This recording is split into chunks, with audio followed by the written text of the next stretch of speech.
of us, it was tragic to hear about the recent shootings in Highland Park, July 4th, just like Buffalo, Uvalde, other places throughout the country. Senseless acts of violence have no place in our country, particularly on a day when we should be celebrating our community and solidarity as people. Our hearts break for victims and the families. As a father and grandfather, I can't imagine what you're going through. Sadly, we witnessed another shooting in Indianapolis over the weekend. Thankfully, a lawfully armed civilian with firearms stopped the shooter before more harm could be done. The gunman at Highland Park shooting was 21 years old, held a valid Illinois firearm owner's identification card.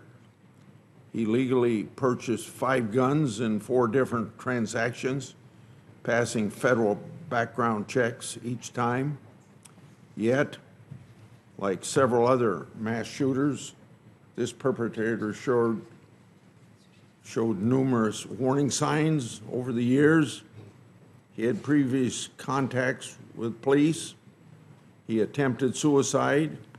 A family member reported he threatened to, quote unquote, kill everyone, and his collections of knives were seized, yet he was not arrested, and no red flags were implemented when he purchased a firearm. Illinois has some of the most restrictive gun control laws in the country, but that didn't stop these murders. A young man was showing obvious signs that he is considering violence, but no one knew what these signs were.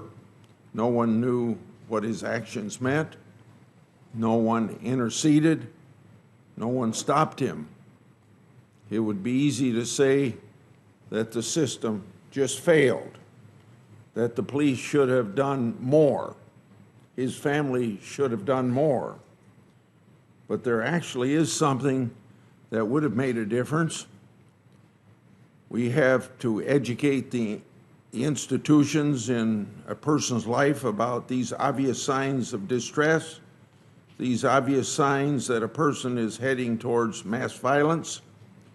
Schools in many states have implemented threat assessment models, but more institutions, including churches, workplaces, want and need training. We need to take affirmative steps on legislation for threat assessment and prevention services. A study of hundreds of mass shooting incidents conducted by 2 professors show eerie similarities repeated over and over that aren't always recognized. I know every member of this committee has heard me talk about and maybe gets tired of me talking about the Eagles Act. That's named after the Parkland, Florida killing. That Eagles is their school mascot. I first introduced this bill in 2018. It ought to be really non-controversial. This legislation would provide funding to support Secret Service National Threat Assessment Center's efforts to conduct cutting-edge research into the prevention of violence. It would also enable the National Threat Assessment Center to train more of our nation's schools and institutions in conducting threat assessment and early intervention. Eagles is a vitally missing piece that we have to implement if we want to reduce these mass shootings. We can't afford not to do it. We can't keep seeing shooter after shooter follow the same predictable path and nobody does anything about it. It could be because they didn't know what they were looking at, or they didn't know what to do. We have to fill this information gap with public education. Right now, the National Threat Assessment Center can't afford to train everyone who wants this information. That has to change. I'm pleading for that to change. I'm not alone in these thoughts. Eagles is co-sponsored by 10 of my fellow senators representing both political parties. I will also be submitting a statement from the United States Secret Service Association supporting this legislation. I know many of my colleagues on the other side of the aisle don't like guns. Some are not particularly impressed by the appeals of Americans who desperately worry that one-size-fits-all gun control will impede their right to self-defense. I've spoken with many who are worried about restrictions on their right to self-defend. I will be submitting for the record statements from the Asia Pacific Gun Owners Association and a family member of one of the victims from the shooting in Highland Park, both who are very concerned about restrictions being imposed on their right to self-defend. For those who see no need for an armed citizenry, the solution to mass shootings could include a ban on assault weapons. This has already been tried in the 90s and early 2000s. I didn't support it then, and these bans would be ineffective and not consistent with the right of self-defense.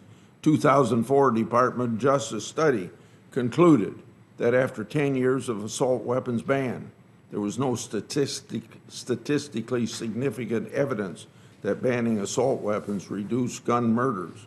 We also know restricting gun control will hurt vulnerable communities that need to defend themselves against the horrible spike in violent crime that began 2 years ago.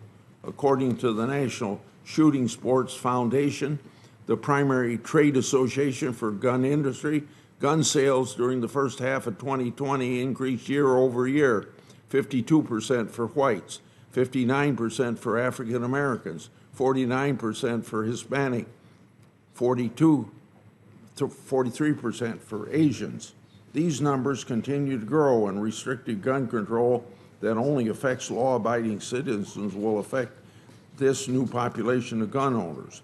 I hope my colleagues know that I'm always going to want to talk about solutions to keep communities safe, but these have to be solutions based on evidence that respect the need for self-defense.